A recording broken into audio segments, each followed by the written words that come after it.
ಅದಕ್ಕೆ ಮನೆಯೊಳಗೆ ಹಿರಿಯರು ಮಕ್ಕಳಿಗೆ ನಾವು ಏನಾದ್ರೂ ತರ ಕಳಿಸ್ಬೇಕಾಗಿತ್ತು ಒಂದಿಷ್ಟು ವಿಚಾರ ಮಾಡ್ಬೇಕು. ನೀ ಚಟ ಮಾಡ್ತೀಯ, ನೀ ಒಬ್ಬ ಮಾಡ, ಅದು ನಮ್ಮ ಮನೆಯಾಗ ನಮ್ಮ ಮಕ್ಕಳಿಗೆ ಗೊತ್ತಾಗಬಾರ್ದು. ಹಂಗ ಚಟ ಮಾಡ, ನೀ ಕಲಿತು ಬಿಟ್ಟಿ ತಪ್ಸಾರ ಆಗಂಗಿಲ್ಲ. ನೀ ಘಟಕ ಒಳ್ಳೆ ಆಗ್ತಿ ಅಂತ ಅದನ್ನ ಮಗುಗೂ ಕಲ್ಸಾಕ್ ಹೋಗ್ಬಾರ್ದು ಅಂತ ಹೇಳು. ಮಕ್ಕಳಿಗೆ ಅನಿಷ್ಟ ಒಳ್ಳೆಯದನ್ನ ಕಲಿಸ್ಬೇಕು. ನಾವು ಕೆಟ್ಟವರಾದ್ರೂ ನನ್ನ ಮಗ ನನ್ನಂಗ ಆಗ್ಬಾರ್ದಪ್ಪ, ನನ್ನ ಮಗ ಒಳ್ಳೆಯವಾಗಬೇಕು ಅನ್ನೋದನ್ನ ನಾವು ಕಲಿಸ್ಬೇಕಾಗಿತ್ತಂದ್ರೆ ಮೊದಲು ಅವ್ರ ಕಡೆ ಸಿಗರೇಟ್ ತರಿಸೋದು, ಗುಟ್ಕಾ ತರಿಸೋದು ಇಂಥವೆಲ್ಲ ನಾವು ಬಿಡ್ಬೇಕು. ಮೊದಲು ದೊಡ್ಡವರಾಗಿರ್ತಕ್ಕಂಥವ್ರು ಅದನ್ನ ತರ ಕಳ್ಸಿದ್ರಿ ಅಂತಂದ್ರೆ ಮುಂದೊಂದ್ ದಿವಸ ತಂದು ಕೊಡಾಗ ನಮ್ಮ ಅಪ್ಪ ಹಾಕೋತಾನ ಇದ್ರೊಳಗೆ ಏನೈತಿ ನಾನು ರುಚಿ ನೋಡ್ಬೇಕಂತ ಚೀಟ್ ಹರಿದ ಅವನು ಏನ್ ಮಾಡ್ತಾನ ಮರಿ ನಿಂತ್ಕೊಂಡು ಹಾಕೊಂತಂದ್ರ ನಿಮಗ್ ಕೊಡ್ತಾನ. ಹಿಂಗ ಕಲಿಸ್ಬಾರ್ದು ಮಕ್ಕಳಿಗೆ. ಮಕ್ಕಳಿಗೆ ಒಳ್ಳೆ ಸಂಸ್ಕಾರ. ಇವತ್ತು ವಿವೇಕಾನಂದ ಹೆಸರು ಕೇಳ್ತೀವಿ, ಹೌದ್ರಿ? ವಿವೇಕಾನಂದ ಹೆಸರು ಕೇಳ್ತೀವಿ ಅಂತಂದ್ರ ಇಷ್ಟು ದೊಡ್ಡ ವಿವೇಕಾನಂದ ಬೆಳಿಬೇಕಾಗಿತ್ತು ಅಂತಂದ್ರೆ ಕಾರಣ ವಿವೇಕಾನಂದ ತಂದೆ ಒಂದು ದಿವಸ ಕೇಳ್ತಾನೆ ವಿವೇಕಾನಂದ, ಅಲ್ಲಪ್ಪ ನೀ ಏನ್ ಆಗ್ಬೇಕಂತಿ ಅಂತ ಕೇಳಿದ. ಆಗ ಅಂದ, ಅಪ್ಪ ನಾನು ಚಕ್ರಿ ಹೊಡಿಬೇಕಂತೀನಿ ಅಂತ. ಸಿಟ್ಟು ಬಂದ್ಬಿಡ್ತ ಅಪ್ಪ. ಅಲ್ಲಿ ನನ್ನ ಮಗ ಏನ್ ಲಾಯರ್ ಹಾಕೋನೋ, ಡಾಕ್ಟರ್ ಹಾಕೋನೋ, ಇಂಜಿನಿಯರ್ ಹಾಕೋಣ ಅಂತಾನ ಅಂದ್ರ ಚಕ್ರಿ ಹೊಡಿತೀನಿ ಅಂತ ಹೇಳೋದೊಂದು ಕಪಾಳ ಹೊಡೆದ. ಯಾವಾಗ ಕಪಾಳ ಹೊಡೆದು ತಾಯಿ ಒಳಗೆ ಭುವನೇಶ್ವರಿ ಓಡಿ ಬಂದು ಯಾಕ್ರಿ ಏನಾಯ್ತು?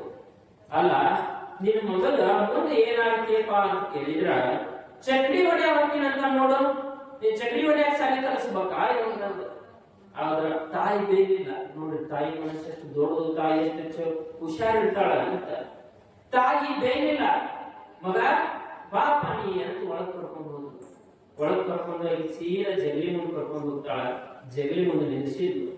ನೀ ಏನಾಗ್ತೀನಲ್ಲಿ? ಚಕ್ರಿ ಹೊಡಿತೀನಿ ಅವ್ವ.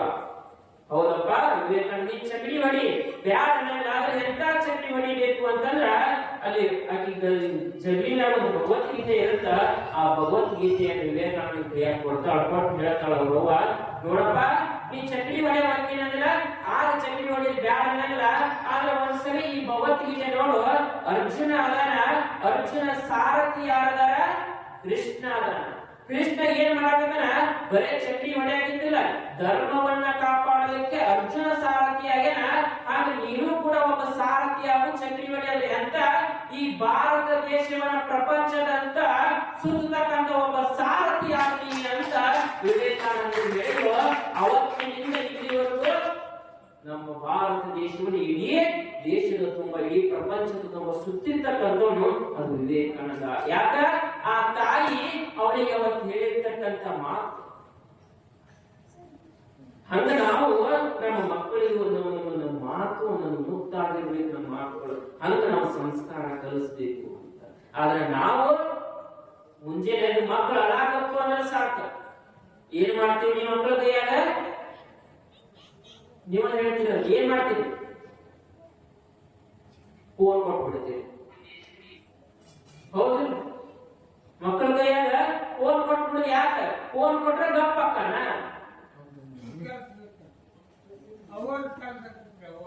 ನಿಮಗ್ ಕೆಲಸ ಅರ್ಥಾಗಲ್ಲ ನೋಡ್ರಿ, ಆಚಾರ ಹೇಳ್ತಾರೆ ನಿಮಗ್ ಕೆಲಸ ಅರ್ಥಾಗಲ್ಲ.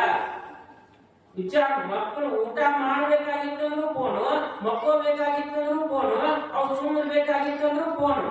ಅದನ್ನ ಅವ್ರ ಕೈಯಾಗ ಕೊಟ್ಟು ಅವ್ರು ಹಿಂಗ್ ಮಾಡ್ಕೋದ್ ಕುಂತು ಬಿಡ್ತಾರೆ ಮಕ್ಕಳು. ಮೊಬೈಲ್ ಬೇಕು, ಮೊಬೈಲ್ ಅವಶ್ಯಕತೆ ಐತಿ, ಆದ್ರೆ ಮೊಬೈಲ್ ಅನಿವಾರ್ಯತೆ ಇಲ್ಲ. ಇದೊಂದು ಅರ್ಥ ಮಾಡ್ಕೊಳ್ಳಿ. ಯಾಕೆ ಆಗೆಲ್ಲ ಊಟ ಮಾಡಿಸ್ಬೇಕಾದ್ರೆ ಮೊಬೈಲ್ ಇದ್ದು ತಾಯಿದ್ರು ಊಟ ಮಾಡಿಸ್ಬೇಕಾದ್ರೆ ಏನ್ ಮಾಡ್ತಿದ್ರು? ಚಂದಮಾಮ ತೋರಿಸಿ ಊಟ ಮಾಡಿಸ್ತಿದ್ರು, ಅಲ್ಲಿ ಮಾವ ಬಂದ ನೋಡೋದು ಊಟ ಮಾಡಿಸ್ತಿದ್ರು. ಒಬ್ಬ ಏನೋ ಒಂದು ದೇವ್ರು ಬರುತ್ತೆ, ಬ್ರಹ್ಮರಾಕ್ಷಸ ಹಿಂಗ್ ಏನೇನೋ ಹೇಳಿ ಊಟ ಮಾಡಿಸ್ತಿದ್ರು. ಹೌದಾ ತಾಯಿಯಂದ್ರೆ? ಅವ್ರಿಗೆ ನಿಮ್ಗತ್ತೆ ಮೊಬೈಲ್ ಕೊಡ್ತಿದ್ರು ಅವರಿಗೆ. ಈಗ ನೀವು ಊಟ ಮಾಡಕಂದ್ರೆ ಮೊಬೈಲ್ ಕೊಟ್ಬಿಟ್ಟು ಅವ್ರು ಸುಮ್ಮನೆ ಊಟ ಮಾಡ್ತಿರ್ತಾವ, ಏನ್ ತಿಂತು ಅನ್ನೋದು ಗೊತ್ತಿರಂಗಿಲ್ಲ ಅವರಿಗೆ. ಆ ಮೊಬೈಲ್ ಎಲ್ಲ ಬಿಡ್ತಿರ್ತಾರೆ. ಯಾಕಂದ್ರೆ ನಿಮ್ಮ ಕೆಲಸ ಸರಳ ಆಗುತ್ತೆ. ನೀವು ಎಷ್ಟು ಮಕ್ಕಳಿಗೆ ಮೊಬೈಲ್ ಕೊಟ್ಟಿರಲ್ಲ ತಾಯಿ, ಒಂದಿಷ್ಟು ಸಣ್ಣ ಹುಡುಗರ ಮಕ್ಕಳಿಗೆ ಮೊಬೈಲ್ ಕೊಡೋರು ಒಂದಿಷ್ಟು ಹುಬ್ಳಿ ಒಳಗೆ DHC ದವಾಖಾನೆ ಯಾರಿಗೆ ಗೊತ್ತೈತಿ ನೋಡ್ರಿ? ಹುಬ್ಳಿ ಒಳಗೆ ಅಲ್ಲಿ ಹೋಗ್ರಿ, ಆ ಮಕ್ಕಳದೊಂದು ಬೆಡ್ಡ ಬೇರೆ ಮಾಡ್ಯಾರ ಅವರು. ಏನು ಬರೇ ಮೊಬೈಲ್ ಹಿಡಿದು ಎಷ್ಟೋ ಮಂದಿ ತಲೆ ಕೆಟ್ಟತಿ. ಅವ್ ನೋಡ್ ಮಕ್ಳು ನಿಮ್ ಬೇಕಾದ್ರೆ ಮನ್ಯಾಗ ಅಬ್ಸರ್ವ್ ಮಾಡ್ರಿ, ಸಣ್ಣ ಹುಡುಗರು ಇರ್ತಾವ ಅವ್ರಿಗೆ ಅಲ್ಲೆಲ್ಲ ಮೊಬೈಲ್ ಕೊಟ್ಟಿರ್ತೀರಿ, ರಾತ್ರಿ ಅವ್ರ ಮಕ್ಕೊಂದಾಗ ಅವ್ರು ನೋಡ್ರಿ ಮಕ್ಕಳನ್ನ, ಅವ್ರ ಏನ್ ಮಾಡ್ಬೇಕು, ಕೈಯಾಗ ಮೊಬೈಲ್ ಇಲ್ಲದ್ರು ಕಣ್ಣು ಮುಚ್ಕೊಂಡ್ ಹಿಂಗ್ ಮಾಡ್ತಿರ್ತಾರ.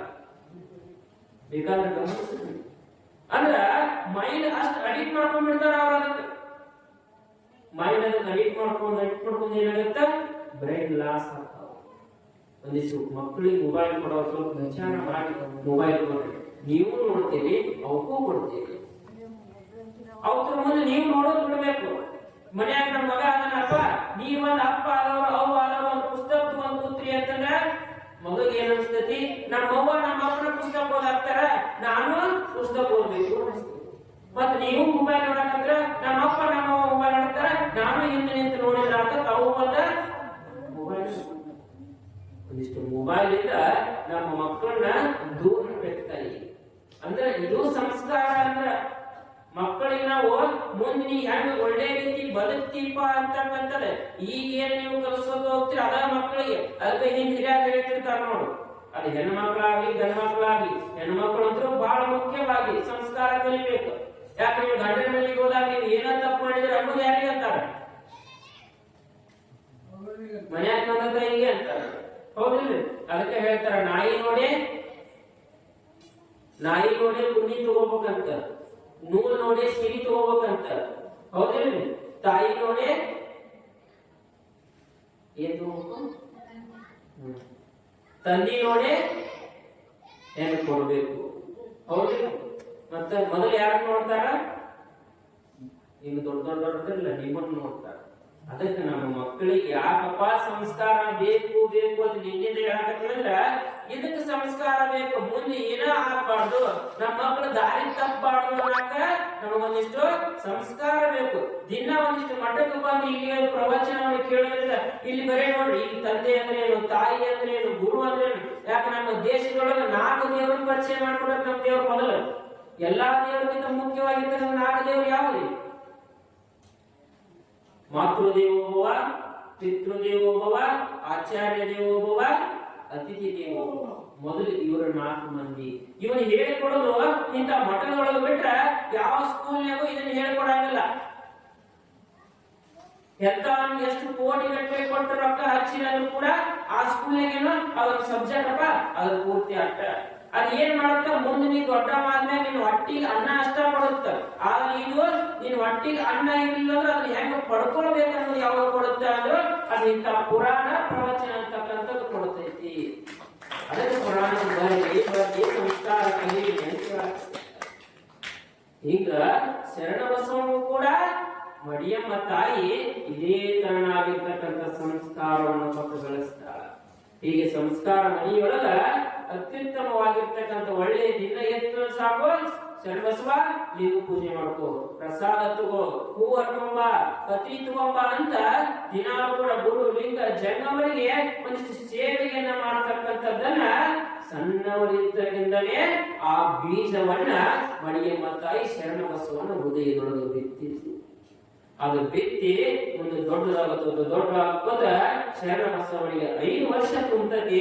ಯಾವಾಗ ಶರಣಬಸವನಿಗೆ 5 ವರ್ಷ ತುಂಬಿತು ಆಗ ಆದಾಯ ಮಣಿಯಮ್ಮ ವಿಚಾರ ಮಾಡಿದ್ರು, ಮನೆಯೊಳಗಂತೂ ಎಲ್ಲಾ ಸಂಸ್ಕಾರ ಕೊಟ್ಟಾಗ್ಯದ, ಹಾಗಾಗಿ ಒಂದಿಷ್ಟು ನನ್ನ ಮಗಗ ಶಿಕ್ಷಣ ಕಲಿಸ್ಬೇಕಲ್ಲ, ಒಂದಿಷ್ಟು ಅಕ್ಷರ ಅಭ್ಯಾಸ ಕಲಿಸ್ಬೇಕಲ್ಲ ಅಂತ ಆಗ ಒಳ್ಳೆಯ ಗುರುಗಳನ್ನು ನೋಡಿ ಅಕ್ಷರ ಅಭ್ಯಾಸ ಕಲಿಸ್ಬೇಕು ಅಂತ ಒಂದು ದಿವಸ ಶುಭ ಮುಹೂರ್ತದೊಳಗೆ. ಈಗೆಲ್ಲ ನಾವು ಅದನ್ನೆಲ್ಲ ಮರ್ತು ಬಿಟ್ಟು ಅಕ್ಷರ ಅಭ್ಯಾಸ ಆದ್ರಿ. ಆಗ ನಮ್ಮ ಮಕ್ಕಳಿಗೆ ಮೊದಲು ಅಕ್ಷರ ಅಭ್ಯಾಸ ಮಾಡ್ಬೇಕಾಗಿತ್ತಂದ್ರ ಒಬ್ಬ ಒಳ್ಳೆ ಗುರುಗಳು ನೋಡಿ ಒಂದು ಅಕ್ಕಿಯೊಳಗಾಗ್ಲಿ ಇದ್ರೊಳಗಾಗ್ಲಿ ಅಕ್ಷರಾಭ್ಯಾಸವನ್ನ ಒಂದು ಗುಡಿಯೊಳಗೆ ಪ್ರಾರಂಭ ಮಾಡ್ತಿದ್ರು, ಶಾಲೆಯೊಳಗೆ ಪ್ರಾರಂಭ ಮಾಡ್ತಿದ್ರು. ಹಂಗ ಇಲ್ಲಿ ಆದಾಯ ಮಣಿಯಮ್ಮನು ಕೂಡ